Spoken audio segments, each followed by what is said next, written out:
Ala bidzikrillah. Ini arti dari ayat tersebut.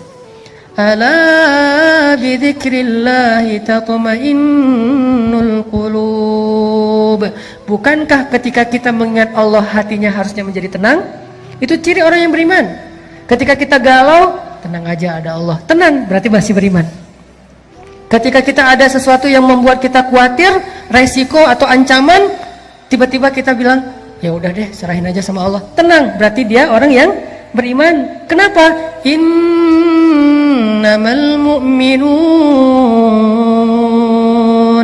idza dzukirallahu wajilat qulubuhum wa idza tuliyat 'alaihim ayatuhu zadathum imana wa 'ala rabbihim yatawakkalun.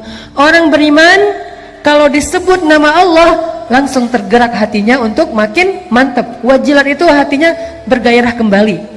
Yang tadi itu udah kayak udah mau mati tuh, hatinya udah lemah, tiba-tiba bergairah lagi, detak jantungnya udah mulai normal lagi. Kenapa? Ada nama Allah. Terus kalau dibacakan ayat-ayat nasihat, misalnya la tahzan innallaha ma'ana, terus ayat yang lain tabarakalladzi biyadihil mulk, dan seterusnya, dia bertambah zadathum imana, makin yakin sama Allah. Hasilnya apa? Wa 'ala rabbihim yatawakkalun. Ya udah, serahin aja deh sama Allah. Inilah teman-teman yang disebut dengan ats-tsiqah billah. Bisakah adegan ini kita terjemahkan dalam kehidupan kita sehari-hari?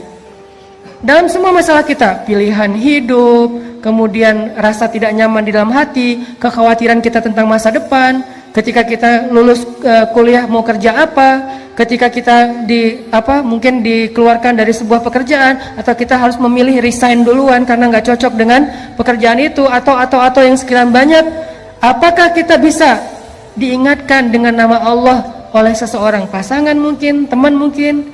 Kalau istri kita bilang, "Pak, gak usah khawatir, Allah tahu apa yang Papa lakukan. Allah pasti bersama Papa." Alhamdulillah, tenang jadinya ya.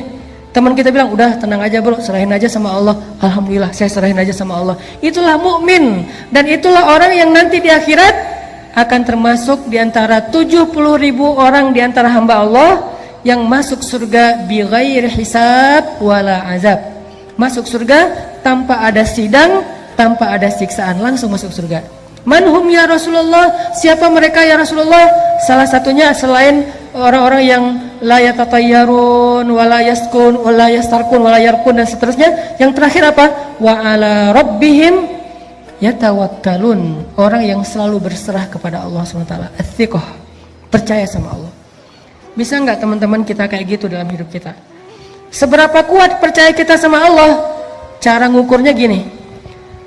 Kalau saya ambil benda kayak gini nih, dalam keadaan normal, ini buah salak, saya lempar ke atas, ada nggak teman-teman yang masih berpikir buah ini nggak akan jatuh ke bawah? Kalau saya lepaskan ini, kira-kira ada yang berpikir nggak akan jatuh Ustadz, saya ragu itu bisa jatuh. Ada? Ada yang meragukan bahwa ini akan jatuh ke bawah? Tidak kan? Semua kita yakin yang namanya benda kalau kita lempar ke atas pasti jatuh ke bawah. Seberapa besar yakin kita terhadap benda itu pasti jatuh ke bawah? 90%? 100%? Sekarang coba bandingkan dengan yakin kita kepada Allah. Harusnya yakin kita kepada pertolongan Allah seyakin kita kepada benda yang kalau dilempar pasti jatuh ke bawah. Gak mungkin gak? Kalau bisa lebih dari itu lebih keren. Segitu aja tuh udah keren. Bisa nggak kita segitu yakinnya sama Allah? Tenang aja udah, kalau sama Allah beres. Kalau sama Allah gampang. Kalau sama Allah pasti bagus. Kalau sama Allah itu pasti ada jalan keluar. Kalau sama Allah itu pasti bahagia. Kalau sama Allah itu yakin. Saya yakin benda yang kalau kita lempar ke atas pasti jatuh ke bawah. Tidak ada satu ruang dan celah pun untuk ragu. Itu baru ats-tsiqah billah. Kalau kita udah ada di tahapan itu, kita akan melihat banyak sekali keajaiban-keajaiban Allah terjadi dalam hidup kita.